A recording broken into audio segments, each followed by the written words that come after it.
الحمد لله نحمده ونستعينه ونستغفره ونؤمن به ونتوكل عليه ونعوذ بالله من شرور أنفسنا ومن سيئات أعمالنا ونعوذ بالله من شرور أنفسنا ومن سيئات أعمالنا من يهده الله فلا مضل له ومن يضلله فلا هادي له ونشهد أن لا إله إلا الله وحده لا شريك له ونشهد أن سيدنا ومولانا محمدا عبده ورسوله صلى الله عليه وعلى آله وأصحابه وبارك وسلم تسليما كثيرا كثيرا. أما بعد فأعوذ بالله من الشيطان الرجيم. بسم الله الرحمن الرحيم.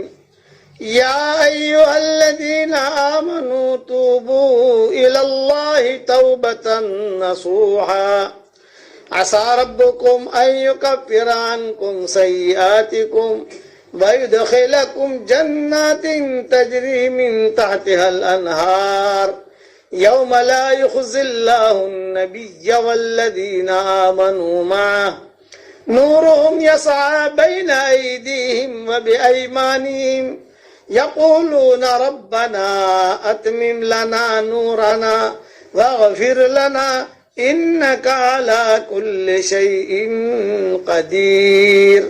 صدق اللہ العظیم.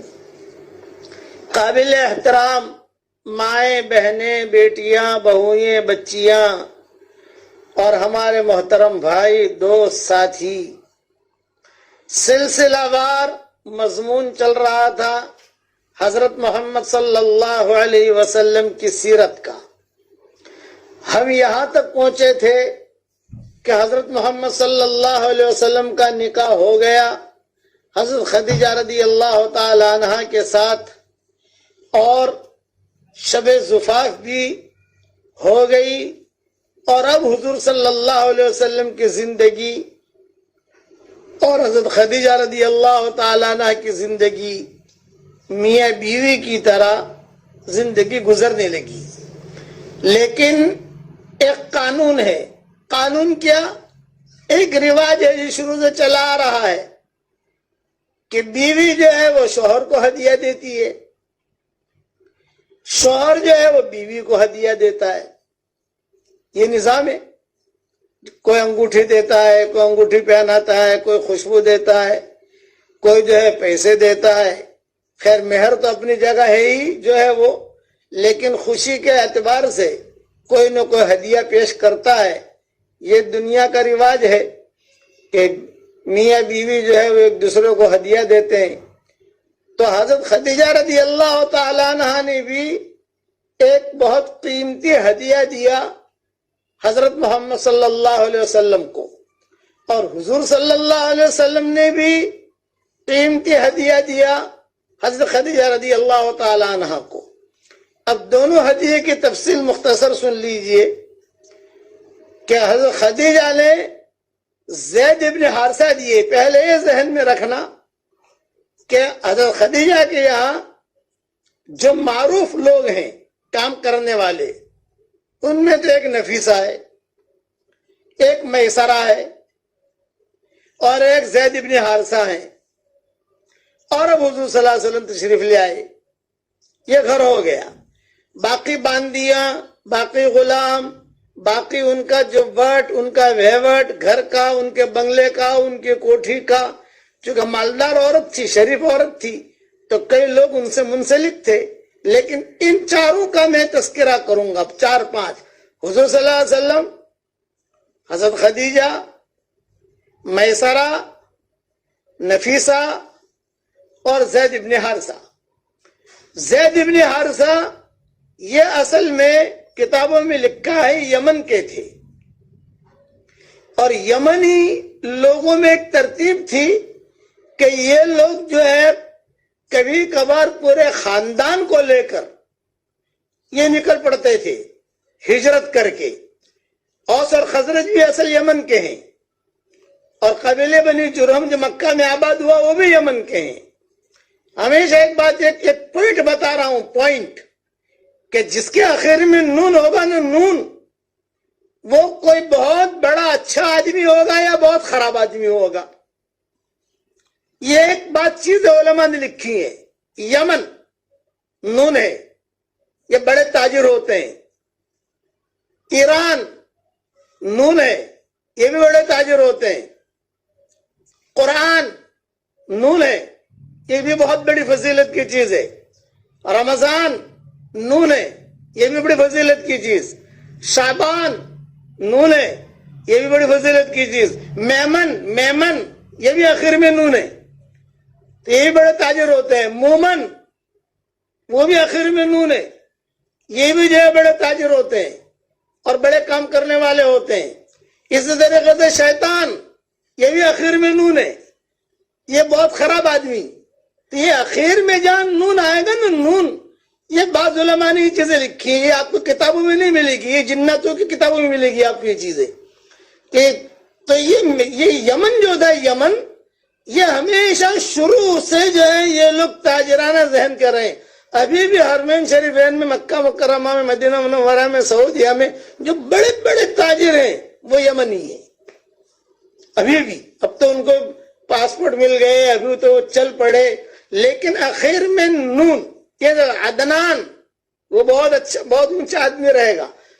اسی لیے حنان، منان، یہ جو ہے یہ سارے کے سارے جو ہیں، اسی لیے حنان منان یہ اللہ کے جو نام ہے، یہ بیت اللہ کے پردے کو بھی لکھا ہوا ہے، حنان منان۔ حالانکہ اللہ کے نام تو بہت ہیں، بھی غنی لکھ دیتے، مغنی لکھ دیتے، وہاب لکھ دیتے، لیکن پورے پردے کے اوپر جو نام لکھا ہے، حنان منان، حنان منان، حنان منان، حنان منان، حنان منان، یعنی میں ایک متوجہ کر رہا ہوں آخر میں نون، یہ جو ہے یہ کوئی نہ کوئی پوائنٹ کی ضرورت ہے، یا تو بہت اونچا ہوگا یا بہت نیچا ہوگا، بیچ بیچ کا نہیں ہوگا، یا تو بہت اچھا ہوگا یا بہت خراب ہوگا۔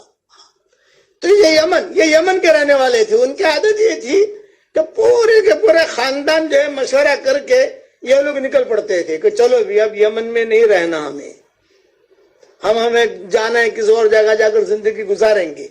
تو زید بن حارثہ یہ پیدا ہو چکے تھے، اور ان کے ماں نے یا ان کے باپ نے ان کو باہر دھوپ میں، خیمے کے باہر جنگل میں لٹایا تھا تاکہ دھوپ لگے بچے کو۔ اتنے میں ڈاکو آئے اور یہ ڈاکو زید بن حارثہ کو لے گئے۔ یہ زید بن حارثہ اب ان کو بڑا کیا، بڑا کر کے زید بن حارثہ کو جو ہے وہ لائے مکہ، لیکن مکہ جو ہے مرکزی چیز تھی، اور یہ مکہ مکرمہ میں یہ لوگ آتے تھے اپنا دھندا وغیرہ کرنے کے لیے، تو مینا کے اندر جو ہے یہ اپنی چیزیں بیچتے تھے۔ تو زید بن حارثہ جب بڑے ہو گئے تو بڑے ہونے کے بعد یہ مینا لائے ڈاکو لوگ ان کو۔ کیا زید بن حارثہ کو کچھ پتا نہیں میری ماں کون ہے، میرا باپ کون ہے؟ اس لیے کہ وہ تو بچپن سے وہ لوگ لے گئے تھے ان کو۔ اب ان کو پالا پوسا بڑا کیا، ان کا مطلب یہ ہوتا تھا کہ بڑا ہوگا تو بیچ دیں گے، اس کو پیسہ ملے گا یہ۔ اور اگر جو ہے لڑکی کو لے جاتے کہ بڑی ہوگی تو اچھی خوبصورت ہوگی، کام والی ہوگی تو اپنی حرم میں لے لیں گے، اس سے شادی کر لیں گے، نہیں تو باندھی بنا کر زندگی گزاریں گے، نہیں تو اس کو بیچ دیں گے۔ یہ اس زمانے کے ڈاکوؤں کی ترتیب یہ ہوتی تھی۔ یہ اس میں یہ پھنس گئے تھے زید بن حارثہ۔ دو زید ہیں، ایک زید بن ثابت ہیں اور ایک زید بن حارثہ ہے۔ تو زید بن ثابت تو بہت اونچے آدمی ہیں، یعنی وہ تو بہترین قاری، ان کی مستقل الگ تاریخ ہے۔ جیسے دو میسرہ ہیں، اسی طریقے سے دو زید ہیں، یہ زید بن حارثہ ہیں۔ یہ مینا میں جو ہے وہ بیچ رہے تھے ڈاکو لوگ، بے اچھا غلام ہے، یمنی ہے۔ یمنی غلام لوگ فوراً لے لیتے تھے، کوئی کہے بھائی حبشہ کا غلام ہے، دیکھیں گے یار یمن کا ہے، ارے بے لو جلدی سے اس کا بھاؤ لگاؤ، یہ لوگ کرتے تھے۔ یعنی وہ اس کی ویلیو ہوتی تھی یمنی غلام کی، بھائی یمنی غلام ہے، کوئی خریدنا چاہے تو یہ عادت خدیجہ کے جو رشتہ دار تھے، ورقہ یا کوئی اور، انہوں نے غلام خرید لیا اور خرید کر گھر لے آئے۔ جب گھر لے آئے حضرت خدیجہ نے پسند کر لیا بھائی یہ تو میرے گھر کے لیے لڑکا تو بہت اچھا ہے. ابھی حضور کی شادی نہیں ہوئی تھی کہ میرے لیے یہ لڑکا بہت اچھا ہے، بھائی غلام میرے لیے اچھا ہے تم مجھے دے دو. تو انہوں نے جو ہے ہدیہ دے دیا، لے بیٹا ہدیہ لے لے. اب حضرت خدیجہ کے پاس رہنے لگے. اب جہاں حضور صلی اللہ علیہ وسلم کی شادی ہوئی تو حضور نے بھی بن نگاہ ڈالی. اب گھر میں آنے جانے لگے نا تو حضور نے بھی دیکھا کہ بھی ہاں یہ لڑکا تو بڑا خادم صفت ہے. تو راجہ خدیجہ نے یہ ہدیہ دے دیا حضور اکرم صلی اللہ علیہ وسلم کو، زید ابن حارثہ. اچھا، ان کے ماں باپ ڈھونڈتے تھے زید ابن حارثہ کو، اور باہر نکل کر آسمان کی طرف دیکھ کر کہتے تھے کہ اے آسمان، تجھے پتا ہے ہمارا بیٹا زید کہاں ہے؟ یہ دعا مانگتے تھے. تجھے معلوم ہے اے سورج، تجھے بھی معلوم ہے، اے چاند تجھے بھی معلوم ہے، اور ہمیں خوشبو آ رہی ہے اس کی، وہ ہے کہیں، لیکن تم لوگ بتاتے نہیں ہو. یہ اپنے انداز میں دعائیں مانگتے تھے کہ تو بتا. چاند روزانہ چاند کو کہتے تھے ان کے ماں باپ، ان کے بھائی بہن، ہمارا بھائی کہاں ہے، ہمارا بیٹا کہاں ہے. اب تو 5 سال ہو گئے، 10 سال ہو گئے، بچپن میں سے یہ الگ ہو گئے تھے، اب تو بڑے ہو گئے. اور یہاں تک کتابوں میں لکھا ہے کہ ایک مرتبہ یمن سے کوئی قافلہ آیا مکہ مکرمہ عمرہ کرنے کے لیے. جو مشرکین کا عمرہ ہوتا تھا وہ اس میں، یا بعد میں کبھی بھی یمن کے لوگ آئے تو انہوں نے دیکھا کہ ایک لڑکا ہے جو محمد کے ساتھ رہتا ہے. یہ زید بن حارثہ ہر وقت حضور کے ساتھ رہتے تھے، ہر وقت.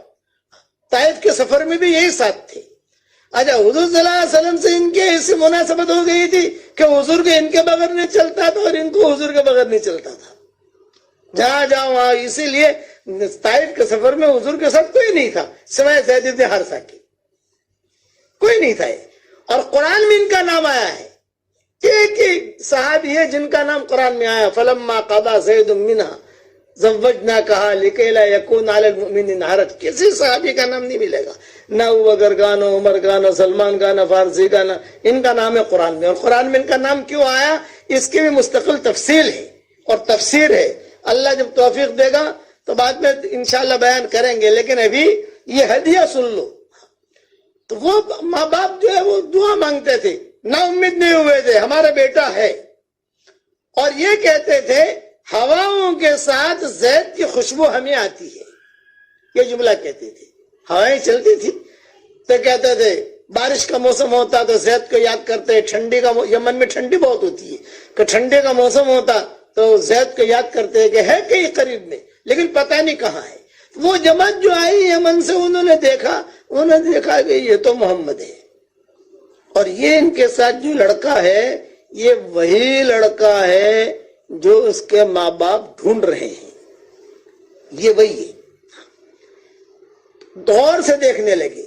اصل میں پہچانا کیسے؟ بھئی بچپن میں کوئی بچہ لڑکا گم ہو گیا ہو اور 15 سال میں جا کر کوئی پہچانے، 15 سال کا ہو گیا، 20 سال کا ہو گیا، پہچاننا مشکل پڑتا ہے. لیکن ان کے داہنے رخسارے پر کالا تل تھا بڑا. جب بچپن سے، میں پہلے بھی کہا تھا کہ تلوں کا ایک علم ہوتا تھا. کسی کو انگلی پر تل ہوتا ہے، کسی کا انگوٹھی پر ہوتا ہے، کسی کے ناک پر ہوتا ہے، کسی کو ہونٹ پر ہوتا ہے. تو ان کا جو ہے داہنی طرف تل تھا. اور خالی صرف اتنا کہہ دیتا ہوں کہ داہنی طرف جو تل ہوتے ہیں تو ہوتا ہے وہ بات. اب میں اگر تل کی بات کروں گا تو آپ لوگ تلوں کا پوچھنے لگیں گے، اس لیے میں اس کو چھیڑتا ہی نہیں. وہ تل تھا، اس سے انہوں نے پہچانا کہ یہ لڑکا وہی ہے. مانو نہ مانو یہ لڑکا وہی ہے. تو انہوں نے چپکے سے بلایا. زید گئے. انہوں نے کہا بھی تیرا کیا نام ہے؟ میں کہ میرا نام زید. کہاں کے رہنے والے ہو؟ فرمایا مکہ کا رہنے والا. وہ کیا جانے یمن کیا ہے، وہ کیا جانے کہ کون کیا، وہ تو کچھ پتا نہیں. میں تو یہی رہتا ہوں، انہی کے ساتھ رہتا ہوں. حضور صلی اللہ علیہ وسلم کی طرف اشارہ کیا. آپ بھی سن رہے تھے، آپ نے کوئی بات کی طرف دھیان نہیں دیا کہ کیوں پوچھ رہے ہیں یہ لوگ. لیکن تمہارے ماں باپ کہاں ہیں؟ یہ کہ میرے ماں باپ سب یہی ہے، حضرت خدیجہ، حضور صلی اللہ علیہ وسلم، یہ سب بس انہی کے ساتھ میں رہتا ہوں، انہی کے ساتھ میری زندگی گزر رہی ہے. تم کو کیا کام ہے؟ خیر وہ علاقے والے جو تھے یمن کے، سمجھ گئے کہ یہ لڑکا وہی ہے 100%. خیر اس زمانے میں واٹس ایپ تو تھا نہیں، اس زمانے میں یہ تنتنیاں تو تھا نہیں، دجال موبائل کے فوٹو کھینچ لیتے اور فوٹو بھیج دیتے کہ جو کبھی یہی تمہارا لڑکا ہے، لیکن دماغ میں تصویر رکھ لی. اور یہ 2-3 مہینہ سفر کا لگتا تھا یمن سے مکہ آنے کا. یہ لوگ وہاں پہنچے یمن، اور یمن پہنچ کر ان کے ماں باپ کو جمع کیا، ان کے رشتہ داروں کو جمع کیا. تمہارا لڑکا مل گیا، تمہارا لڑکا مل گیا. اب سارا خاندان جمع ہو گیا. کہاں ہے؟ یہ کہا مکہ میں ہے. اوہو، چلو مکہ کا سفر کرو. اب یہ سارا خاندان، کتابوں میں لکھا ہے کہ ان کے ساتھ ان کے چچا، ان کے بھائی، ان کی بہنیں، ان کی ماں، ان کے باپ، ان کا جو بھی رشتہ مل گیا ہے، بیٹا چلو ڈھونڈنے کے لیے، چلو ڈھونڈنے کے لیے، چلو چلو مکہ. اور ویسے بھی مکہ مکرمہ سے تعلق تھا لوگوں کا کہ چلو عمرہ بھی ہو جائے گا، حج بھی ہو جائے گا، مکہ جا کر عبادت بھی کر لیں گے اور بیٹے کو بھی لے آئیں گے. چنانچہ سارے کے سارے پہنچے، اور پہنچ کر انہوں نے جو ہے واچ کرنا شروع کیا کہ لڑکا کہاں ہے. اتفاق یہ تھا کہ حضور صلی اللہ علیہ وسلم اور یہ زید بن حارثہ کسی جگہ کام سے گئے ہوئے تھے. جیسے 2-3 دن کے لیے جیسے کسی جگہ سفر پر جاتے ہیں تو کسی جگہ یہ حضور کے ساتھ ہی رہتے تھے. زید بن حارثہ یہ گئے ہوئے تھے. اب مکہ والوں سے پوچھتے تھے یہ لوگ یمن سے جو آئے، دیکھو زید نام کا لڑکا ہے. بولے ہاں وہ تو محمد کے ساتھ رہتا ہے. بھئی کہاں ہے؟ یہ کہا 2-3 دن سے نہیں آ رہے ہیں یہاں، ورنہ وہ تو روزانہ آتے ہیں، یہ ان کا مکان ہے. حضرت خدیجہ کا مکان دکھایا. ابو طالب بھی زندہ تھے. یہ ان کے سرپرست ہیں ابو طالب. ان کو پوچھا تو ابو طالب نے کوئی خاص دھیان نہیں دیا. ابھی کیوں پوچھ رہے ہیں زید کے بارے میں، محمد کے بارے میں کیوں پوچھ رہے ہیں؟ لیکن وہ بھی تھے یمنی بہت ہوشیار. یمنی لوگ بہت ہوشیار ہوتے ہیں. وہ جو ہے انہوں نے کہا جب تک محمد یہاں آئے گا نہیں مکہ میں، تب تک ہم مکہ چھوڑیں گے نہیں. پڑاؤ ڈال دیا. زمزم کا پانی پیتے، کھجورے کھاتے اور اپنا وہیں کام کرتے. محمد چنانچہ حضور صلی اللہ علیہ وسلم تشریف لائے. جب تشریف لائے تو ساتھ میں زید ابن حارثہ بھی آ گئے. جب زید ابن حارثہ آئے تو ماں نے دیکھا، باپ نے دیکھا تو انہوں نے کہا رے یہ کالا تل، یہ کالا تل، یہی 100% یہی ہے. اب بات کون کرے؟ اس لیے کہ یہاں حکومت تو ابو طالب کی ہے اور دوسرے اپنی حکومت تو ہے نہیں. اور ایسے کیسے بات کریں؟ کون بات کرے؟ یہ بھی ایک مسئلہ کھڑا ہو گیا. تو باپ نے تو آگے، اب باپ تو آگے بڑھے نہیں. ان کے بھائی تھے یعنی زید ابن حارثہ کے چچا، انہوں نے کہا کہ میں جا کے بات کرتا ہوں. یہ آئے حضور صلی اللہ علیہ وسلم کے پاس اور یہ زید ابن حارثہ بیٹھے ہوئے تھے. اور زید ابن نے کہا کہ حضرت یہ لڑکا آپ کو کہاں سے ملا؟ آپ نے فرمایا بھی میری بیوی نے مجھے ہدیہ دیا ہے، حضرت خدیجہ نے مجھے ہدیہ دیا ہے، یہ غلام ہے. تو فرمایا کہ نہیں یہ تو ہمارا بیٹا ہے. آپ نے فرمایا اچھا زید سن رہے ہیں، حضرت زید ابن حارثہ سن رہے ہیں کہ یہ تو ہمارا بچہ ہے، بچپن سے گم ہو گیا تھا. آپ نے فرمایا بھی اگر تمہارا بچہ ہے تو پھر تم اس سے بات کر لو، بھی کسی کے بچے کو میں کیوں رکھوں؟ بلاؤ حضرت خدیجہ کو. حضرت خدیجہ کو بلایا. حضرت نفیسہ بھی آ گئی، وہ میسرہ بھی آ گیا، وہ سارے کے سارے جو گھر والے تھے. بھی کیا میٹر ہے، کیا میٹر ہے؟ بات جو ہے وہ آگے بڑھی. جب آگے بڑھی تو ابو طالب بھی آ گئے. ابو طالب جب آئے تو عباس بھی آ گئے، پھر حضرت حمزہ بھی آ گئے. پورے خاندان والے جمع ہو گئے اس میٹر کے اندر کہ کیا کرنا. تو حضور اب ان کے والد بھی آ گئے، ان کی ماں بھی آ گئی. کون؟ زید ابن حارثہ کی. زید ابن حارثہ کو ان کے ابا کہنے لگے ارے زید، ہم روزانہ سورج کو کہتے ہیں کہ میرا بیٹا زید کہاں ہے، روزانہ ہم دعائیں مانگتے ہیں، آج تو ہمیں مل گیا. یہ کہہ کر ماں نے جو ہے زید کو اپنے سینے سے لگایا اور کہا کہ تیرے بچپن کی خوشبو اب تک تیرے اندر سے آ رہی ہے. حضور حجر اسود کی طرف بیٹھے ہوئے ہیں، ملتزم کی طرف بیٹھے ہوئے ہیں، سارا منظر دیکھ رہے ہیں کہ بھی کیا معاملہ ہے. خدیجہ سے پوچھ رہے ہیں بھی کیا میٹر ہے؟ تو آپ نے مجھے ہدیہ دیا تھا. نہیں حضرت آپ مطمئن رہیں. چنانچہ جب سب ملنے لگے تو زید ابن حارثہ بھی تعجب میں پڑھنے لگے کہ میں تو آپ لوگوں کو نہیں جانتا، آپ لوگ کون ہیں؟ میں تو محمد کو جانتا ہوں، خدیجہ کو جانتا ہوں، آپ لوگوں کو نہیں جانتا. انہوں نے کہا نہیں بچپن میں یہ ہوا تھا، یہ ہوا تھا، یہ ہوا تھا، یہ ہوا تھا. تو آپ نے فرمایا میں فیصلہ کرتا ہوں، میرے فیصلے پر خوش ہو میں فیصلہ کرتا ہوں، میرے فیصلے پر خوش ہو۔ حضرت خدیجہ نے چپکے سے کہا حضرت ان کو دے مت دینا، ایسا لڑکا ملے گا نہیں۔ آپ نے فرمایا نہیں، جس کا حق ہے اس کو دے دو۔ حضرت خدیجہ کے ذہن میں یہ بات تھی کہ یہ لڑکا اپنے گھر میں سے جانا نہیں چاہیے، آپ کے مزاج سے واقف ہو گیا ہے، آپ کی خدمت کر رہا ہے۔ آپ نے فرمایا نہیں، جب ہمارا نہیں ہے یہ معاملہ، اگر بات ثابت ہو جاتی ہے جس کا حق ہے اس کو دے دو۔ آپ نے فرمایا میرے فیصلے پر خوش ہو۔ سارے مکہ والے جمع ہو گئے، ابو طالب بھی آ گئے، عباس بھی آ گئے، حمزہ بھی آ گئے، نفیسہ بھی آ گئی، میسرہ بھی آ گئے، خدیجہ بھی آ گئی، حضور بھی، چونکہ معاملہ 2-4 دن سے ایک عورت چل رہی تھی۔ آپ نے فرمایا میرا فیصلہ یہ ہے کہ اب یہ بچہ جوان ہو گیا ہے، یہ ہمیں بھی جانتا ہے تمہیں بھی جانتا ہے، جو بھی ہے وہ اس کو اختیار ہے، چاہے ہمارے ساتھ رہے چاہے آپ کے ساتھ رہے۔ بے زید تمہیں اختیار ہے کہ آپ ہمارے ساتھ رہنا چاہو تو ہمارے ساتھ رہو، اور اگر تمہیں جو ہے اپنے ماں باپ کے ساتھ جانا ہے وہاں یمن تو آپ کو اختیار ہے۔ جیسے آپ یہ سن کر زید ابن حارثہ تو حضور سے چمٹ گئے اور رونے لگے، حضرت یہ کیا بات کر رہے ہیں، میں آپ کو نہیں چھوڑوں گا، میں آپ کو نہیں چھوڑوں گا، میں آپ کو نہیں چھوڑوں گا۔ اس پر حضور بھی روئے۔ حضور نے کہا کہ فیصلہ کرو۔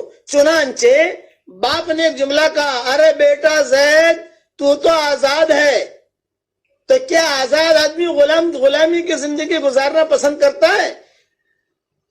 تو تیرا سودا ٹھیک نہیں ہے، تو آزاد ہے، تو اور یہاں غلام بن کے زندگی گزار رہا ہے۔ تو زید ابن حارثہ نے کہا کہ یا ابا آزادی سے بہت اچھی چیز ہے میرے لیے کہ میں ان کی غلامی میں زندگی گزاروں، بس میں ان کے غلام بن کر جینا چاہتا ہوں اور انہی کے غلام بن کر مرنا چاہتا ہوں، مجھے آزادی نہیں چاہیے، ان کی غلامی میں رہنا یہ میری عزت کی علامت ہے۔ اور پھر زید ابن حارثہ نے تقریر کی، ان کی غلامی میں رہنا میری عزت کی علامت ہے اور میں انہی کے ساتھ رہوں گا، انہی کے ساتھ جیوں گا۔ ماں نے کہا کہ تو کیسے بے وفا ہے، ماں کا دودھ بھول گیا، یہ بھول، جو عورتیں کہتی ہیں، اور عورتوں کو تقریر کرنا تو بہت اچھا آتا ہے ماشاءاللہ۔ وہ عورتوں کو تقریر کرنے پر جب آتی ہے تو وہ بہت آسمان کے تارے نیچے اتار دیتی ہے، بہت۔ زید ابن حارثہ ایک نہیں ہوئے، یہ زید ابن حارثہ۔ اس پر حضور صلی اللہ علیہ وسلم نے ان کو اپنا متبنہ بنایا تھا، یعنی اتنا اونچا لقب مقام دیا تھا، اپنا منہ بولا بیٹا بنایا تھا۔ بڑے قصے ہیں، اپنے گھر میں ہی ان کی شادی کریں حضور صلی اللہ علیہ وسلم نے، پھر نبی نہیں، وہ ساری تقریر ہے، لیکن ان کو بالکل اپنا اتنا قریب کیا کہ جب بھی حضور کہیں جاتے تو سب سے اہم سفر حضور صلی اللہ علیہ وسلم کا جو ہوا ہے وہ طائف کا ہوا ہے۔ تو طائف کے سفر میں نے ابو بکر ساتھ مسلمان ہو چکے تھے، ابو بکر عمر بھی مسلمان ہو چکے تھے، عثمان بھی مسلمان ہو چکے تھے، سب مسلمان ہو گئے تھے، اسلام مکہ میں آ گیا تھا، لیکن حضور نے کسی کو نہیں لیا، زید ابن حارثہ کو لیا کہ چلو تم میرے ساتھ چلو۔